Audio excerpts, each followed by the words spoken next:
Hey there, and welcome to the third installment of our series where we dive into the world of Archivecraft and explore some alpha and beta footage. Today, we're shifting our focus to promotional screenshots that Blizzard released to hype up the game between 2000 and 2003.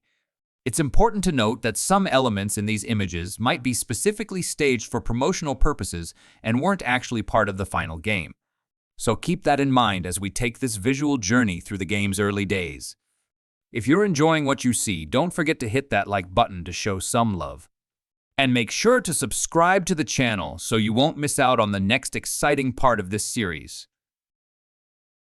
Let's delve into the first intriguing image. Feast your eyes on a night elf female rogue in Dun Morogh, seemingly engrossed in the art of martial arts. What makes this so captivating is that she's learning a skill, perhaps an early version of unarmed combat, or something entirely unique that unfortunately never made it to the final release. Examining our next image, we encounter a meticulously designed interface showcasing refined icons and toolbar. However, a notable deviation appears in the Alchemy skill tab, presenting a layout distinct from the final release. Further analysis reveals our character situated within an inn labeled the Warlock Tavern.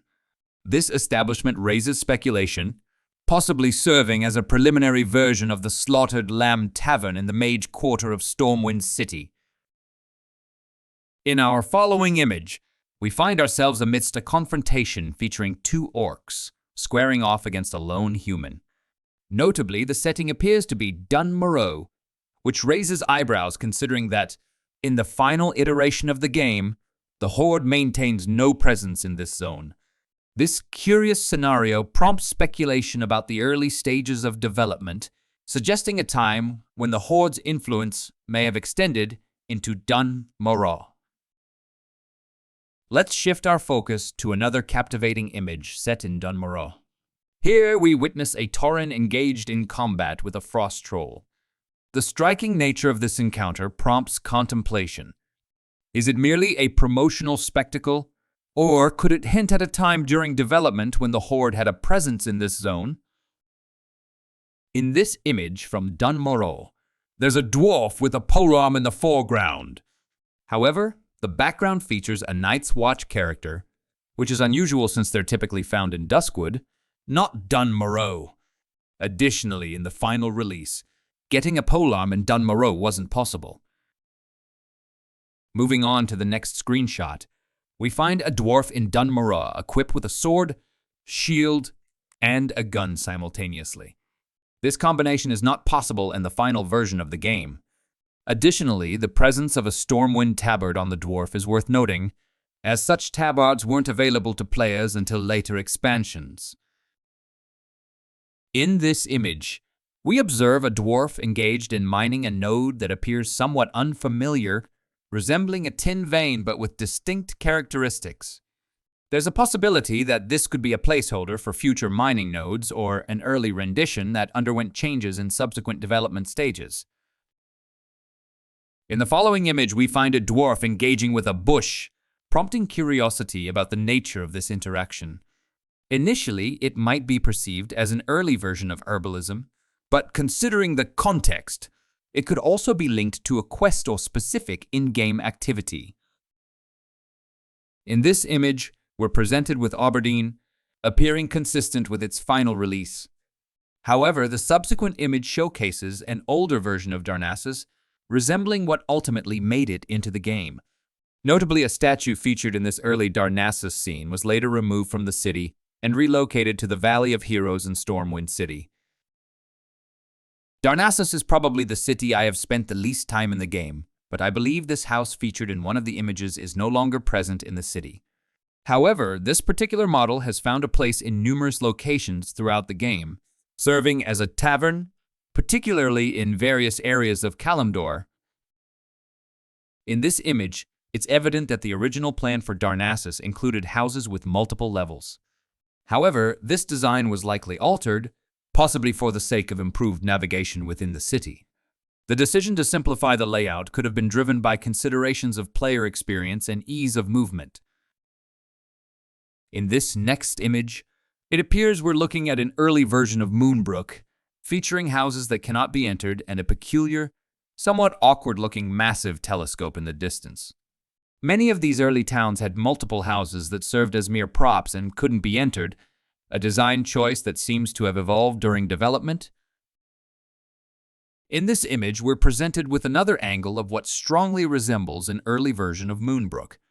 The town's features become more pronounced, and there's a noticeable addition of a mini church that, interestingly, did not make it into the final version of the game. These glimpses into the developmental stages provide a fascinating perspective on the creative decisions made by the game designers. In this screenshot, we observe multiple orc characters within a tower, suggesting the potential presence of the Horde in what appears to be Westfall. This raises the intriguing possibility that Westfall may have initially been designed to accommodate both Alliance and Horde factions. However, as development progressed, it was ultimately transformed into an exclusive Alliance zone. In this intriguing screenshot, we see a human warlock using an infernal in Reedridge Mountains. Notably, in the final release, the infernal was a level 50 spell involving the summoning of a meteor from the twisting nether, which, in turn, brought forth the infernal minion. This summon, however, would only stay under the caster's control for 5 minutes, unless the subjugate spell was used. The scene raises the possibility that the infernal was initially intended to be available at lower levels and function as a standard warlock pet. Changes in the spell mechanics and accessibility could be reflective of the iterative nature of game development. In this image, we encounter a pirate captain in Menethil Harbor, a character reminiscent of those found in Booty Bay in the final release of the game. It's plausible that this could represent an early iteration of Bart Tidewater, the captain of the Maiden's Virtue. In this image showcasing Menethil Harbor from another angle, it's apparent that the harbor was originally conceived to be considerably smaller than its final version in the released game. The expansion and alteration of the harbor's size during the development process reflect the dynamic adjustments made to enhance the gaming experience. In this next image, featuring a group of characters in the Badlands, a notable detail stands out: the stance of the human female. It appears distinct from any stance present in the final version of the game. This hints at potential adjustments to character animations or poses during the course of development. Changes in character animations can contribute significantly to the overall visual appeal and immersion within the game world. In these final two images, Swamp of Sorrows appears consistent with the final release of the game. These images seem to be set up for promotional use or could be related to some quest during development. Be on the lookout for the upcoming episode in this series where we'll delve into more alpha and beta promotional screenshots. It's fantastic to see new faces on the channel exploring these intriguing snapshots from the game's developmental stages. To ensure you don't miss out on the final episode, make sure to hit that subscribe button. Stay tuned for more captivating insights into the evolution of the game, and thank you for being a part of our growing community.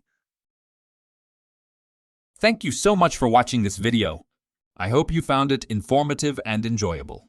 If you did, I would really appreciate it if you could take a moment to hit that subscribe button below.